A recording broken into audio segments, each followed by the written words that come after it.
இறைவன் இருக்கிறான். இருக்கிறான் என்று ரொம்ப பேர்களுக்கு தெரியும்.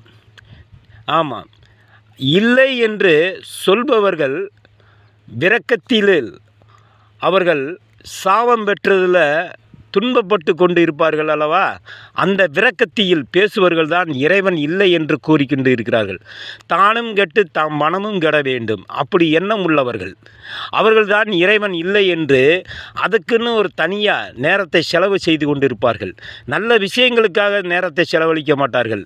தீய விஷயங்களுக்காக செலவழித்து கொண்டு இருக்கும் அந்த தீய மனிதர்கள், தீய சாபம் அடைந்தவர்கள் தான் இறைவன் இல்லை என்று கூறிக்கொண்டு இருக்கும் ஒரு மூடர்கள். இவர்கள்லாம் சாபவாதிகள். இவர்கள் பேச்சை கேட்டு நம் இறைவன் இல்லை என்று அந்த இறைவனை அவமானப்படுத்த வேண்டாம்.